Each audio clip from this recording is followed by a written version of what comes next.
नमस्कार दोस्तों, आज हम डिस्कस करेंगे मैक्स इस्टेट्स के द टेरेसेस पे। यहाँ पर 1100 से 1500 स्क्वायर फीट में 1 BHKs, 1.5 BHKs एंड 2 BHKs के कॉम्पैक्ट सेगमेंट के अल्ट्रा लग्जरी अपार्टमेंट्स हैं। मैक्स इस्टेट्स है, सेक्टर 36 में ये सिचुएटेड है। लोकेशन बहुत बेहतरीन है। आज के डेट में एरिया थोड़ा सा अंडर डेवलप जरूर लग सकता है, बट यहाँ पर ग्लोबल सिटी की स्टोरी भी है। इस वीडियो के माध्यम से मेरी कोशिश सिर्फ इस प्रोजेक्ट को एनालाइज करने की होगी। यहाँ पर कोई स्ट्रेट फॉरवर्ड रिकमेंडेशन नहीं दी जाएगी। इनफैक्ट अगर आप इस प्रोडक्ट में इंटरेस्टेड हैं तो आपको मैं प्रेरित कर सकता हूँ कुछ एडिशनल सवाल पूछने के लिए, जो कि आपको कंफ्यूज भी कर सकते हैं और हेल्प भी कर सकते हैं आपकी डिसीजन मेकिंग में। Compact ultra luxury segment apartment अपने आप में एक नया कॉन्सेप्ट होगा। गुड़गांव के रेजिडेंशियल रियल एस्टेट में यहाँ पर कॉम्पैक्ट सेगमेंट की चीज़ें कमर्शियल लाइसेंसेस के साथ जाती थी और वो वेल रिसीव नहीं हुई हैं।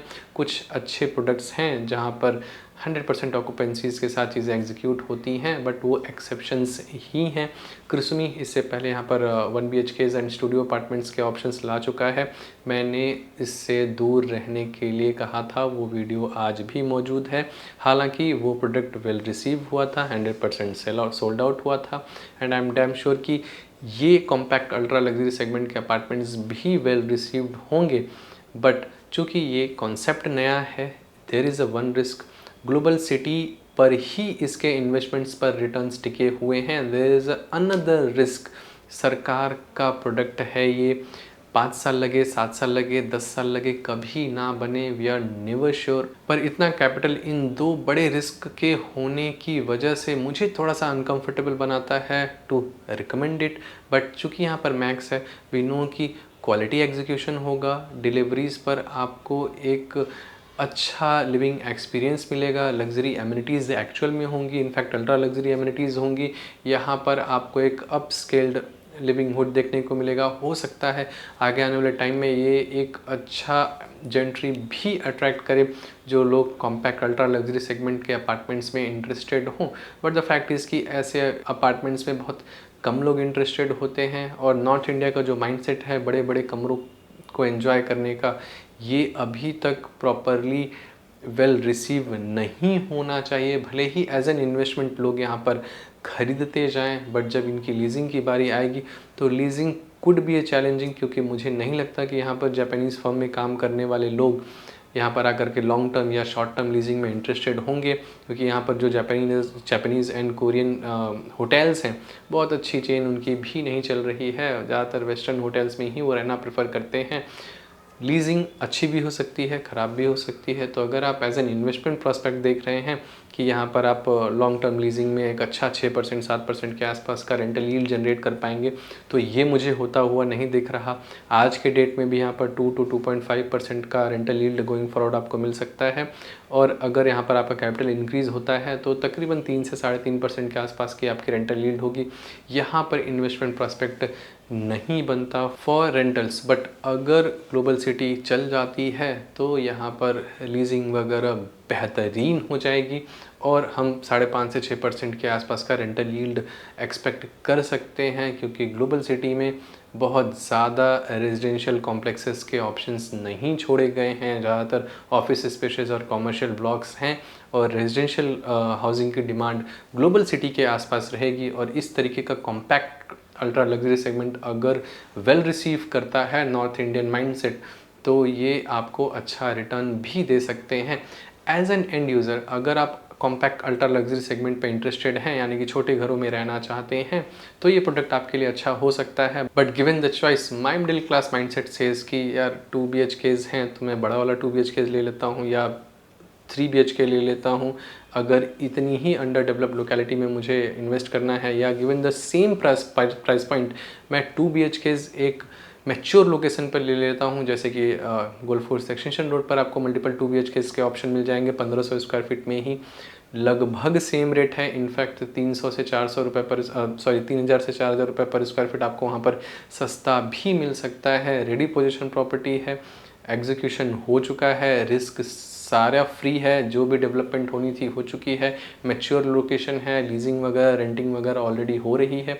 तो वो चीज़ मुझे ज़्यादा अट्रैक्ट करती है rather than investing in under develop location, जो कि बहुत बेहतरीन कनेक्टिविटी के साथ ऑफर हो रहा है, जहाँ पर आगे आने वाले टाइम में बहुत सारे डेवलपमेंट्स भी होंगी और मैक्स बीन मैक्स यहाँ पर बहुत बेहतरीन तरीके से इसे मेंटेन भी करेगा। अगर आप मेरा वीडियो फॉलो करते आए हैं तो मैक्स के अंतारा को मैंने स्ट्रांगली डिस्करेज किया था। सीनियर सिटीजन लिविंग सिर्फ सीनियर सिटीजन के टावर्स की होने की वजह से मुझे ये प्रोडक्ट सक्सेसफुल होता हुआ नहीं दिखा था, बट वो वेल रिसीव हुआ।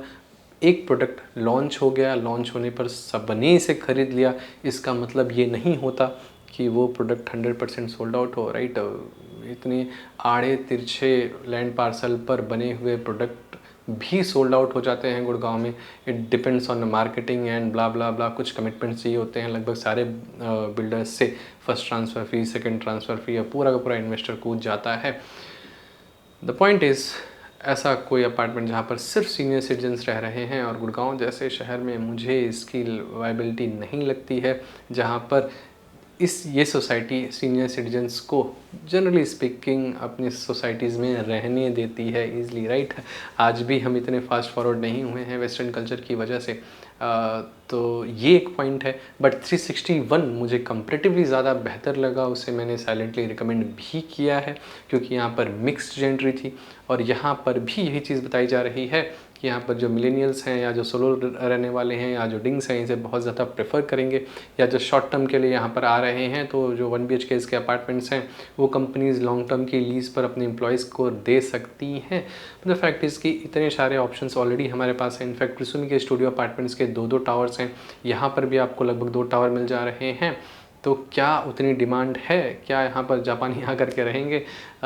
मुझे थोड़ा सा डाउटफुल लगता है क्योंकि इस तरीके के जो ईस्टर्न या वेस्टर्न साइड से आने वाले कॉर्पोरेट्स हैं वो जनरली होटल्स में 5 स्टार्स या 7 स्टार्स की चेन में रहना ही प्रेफर करते हैं। ये एक फैक्ट है। और जो बहुत ज़्यादा लॉन्ग टर्म के लिए आते हैं उनके लिए कंपनीज़ प्रॉपर डेवलपमेंट्स ऑलरेडी करके रखती है। चाहे निमराना की बात कर ली जाए, चाहे सोनीपत वगैरह की बात कर ली जाए, वहाँ पर डेडिकेटेड सोसाइटीज़ हैं, पूरा का पूरा टावर उन्होंने लीज़ पर ले रखा है अपने एम्प्लॉयज़ के लिए। यहाँ भी हो सकता है, but I am not pretty sure कि होगा या नहीं होगा। तो एज एन एंड यूज़र मेरा माइंडसेट और मेरा रिकमेंडेशन ये कहता है कि at least choose a mature location, a good builder. यहाँ पर एक चीज़ मिसिंग लगती है मुझे, इज़ द लोकेशन पार्ट। मैं 2 BHK का बहुत बड़ा फ़ैन रहा हूँ, स्पेशली गुड़गांव जैसे लोकेशन में, बट वो 2 BHK का कॉम्बिनेशन 3 BHK के साथ होना चाहिए या इंडिपेंडेंट 2 BHK के टावर होने चाहिए।